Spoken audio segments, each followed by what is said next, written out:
We begin with the heightened tension in Kapedo, Turkana County.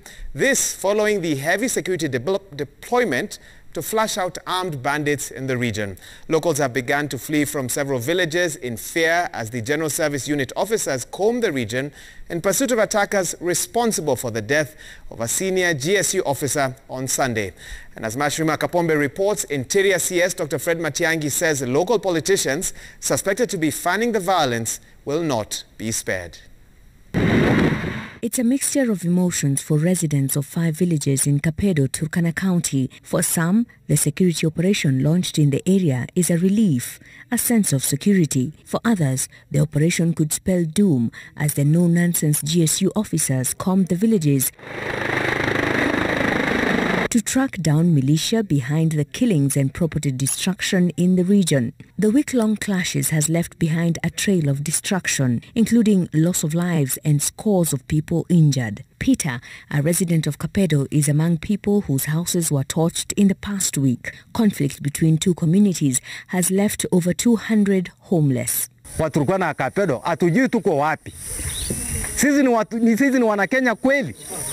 Sisi ni Wanakenya kweli. Huru kweli anatujali. Ikiwa tunapigwa kila siku. Alfred escaped death, but his scars paint a picture of the pain the locals have endured for years. Alia vile niliungua, nikijaribu kuokoa watoto yangu, na Mungu akakuwa mkubwa, nikajaribu kutoka nao. Na nimekosa vile hata nitaenda hospitali, sijapona sababu hospitali haifikiki, hata huko walifunja. The death of GSU officer Emedao Temako on Sunday has aggravated the situation. Our senior police officer was murdered. There was no conflict. It was a clear case of a premeditated, planned ambush that was targeting our Deputy Director of Operations with the GSU.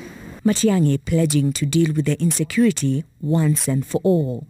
And there is a culture in that part of our country which seems to protect negative and criminal armament that disguises, first of all, as cat rustling, but in actual fact, it is funded. And I want to say this, it is funded.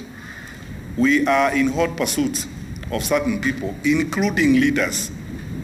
And I want to assure the country on this particular score, we are going to act very decisively. And then by the time we are done with what we are doing there, it will be a story to be told in generations to come when there will be no such violence in that place. And even as the Interior Ministry calls for cooperation from citizens, pupils from 5 schools in the area are at home as the schools remain closed.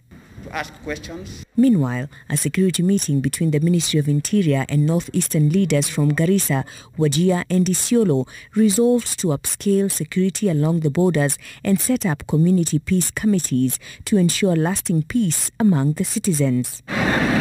Mashirima Kapombe, Citizen TV.